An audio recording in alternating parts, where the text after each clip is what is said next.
Hey everybody, Rob Hoke here, Bass Stalker Fishing. I wanted to do a video for the beginners today, and it's actually something I see happen quite a bit, and even with a little more experienced people, you see it a lot.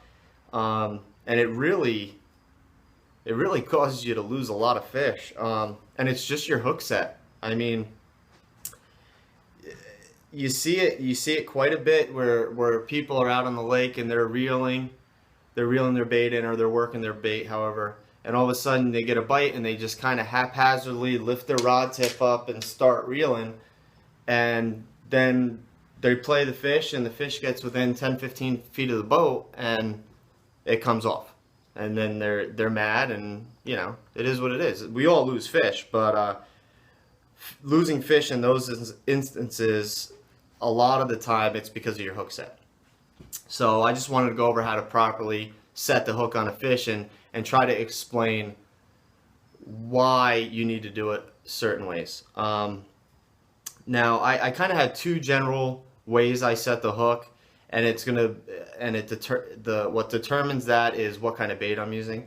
But first I want to explain why you need a solid hook set when you're bass fishing.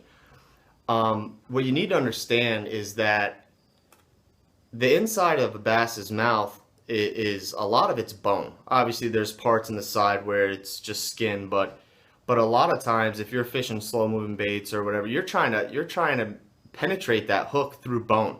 So you're not going to do that with a very flimsy rod and a weak just lifting the rod up. A lot of times, you're fishing with baits with bigger hooks, and you need that harder hook set to penetrate the mouth. But my general rules of thumb here are, if I'm fishing any kind of slow moving bait, if I'm fishing a worm, or I'm dragging a jig, or flipping a jig, or using a punch rig, or a Carolina rig, drop shots, anything that is a slow bait when you're working it, I'm going to use a vertical hook set.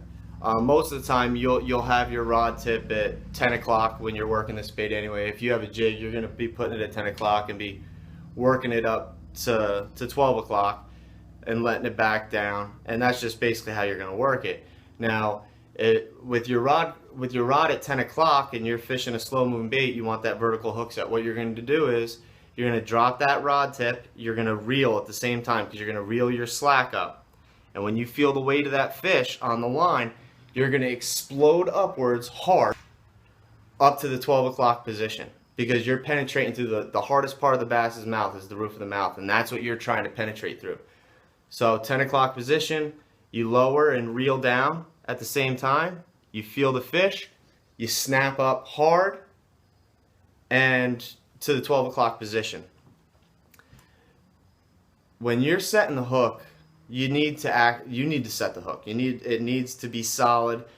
If you're fishing with somebody, they should feel when you set the hook. Anybody I fish with will tell you, when I set the hook, they know it. Now, if you're using a moving bait, if you're using a spinner bait, crankbait, chatter bait, swim baits, any type of moving bait with treble hooks or any type of moving baits, you're not going to do a vertical hook set. You're going to do a sideways.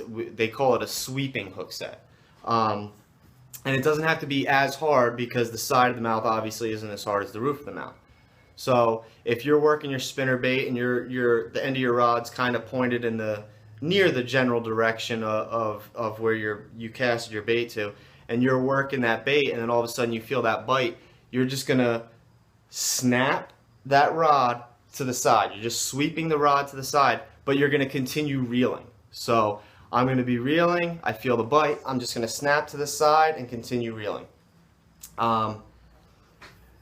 These work better with your moving baits. I don't like doing these hook sets with slow moving baits, because I feel that you're ripping the bait out of the fish's mouth. The slow moving baits, especially with the treble hooks, that sweeping hook set is all you're going to need. Another tip I wanted to give you is, you have to realize what bait you're fishing and what you can get away with after the hook set. if you're fishing a jig or you're punching, you're fishing with a heavy hook, and I have that big hook set, and I'm fishing with braid, I'm not going to worry about how I play the fish. I'm just going to get that fish in as quickly as possible. I'm going to reel them in as quickly as possible and grab them or boat flip them or whatever. But when you're using swim baits and you're using fluorocarbon, you kind of have to be a little more careful with how you play the fish. And you don't want to, even if you're fishing with 15-pound test fluorocarbon, you set the hook with a swim bait or a chatterbait, you don't want to muscle that fish. You don't want to keep muscling that fish in.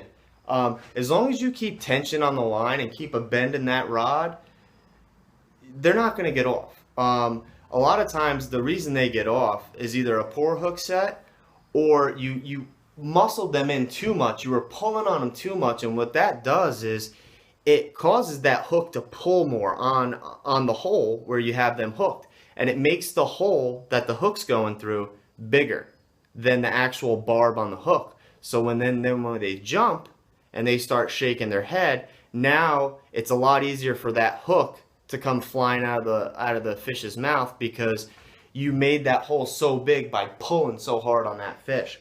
So if you're using fluorocarbon or light line or whatever, any kind of smaller hook where you're not using braid,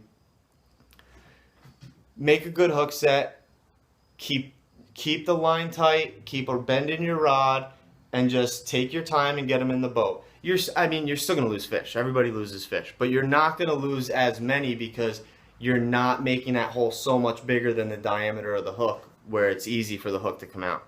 But that's it. If you haven't subscribed, please go to the bottom and subscribe. I appreciate it, and I hope it helps you out. And if you have any questions, put them in the comments section, and I'll do my best to answer them. Thanks, guys.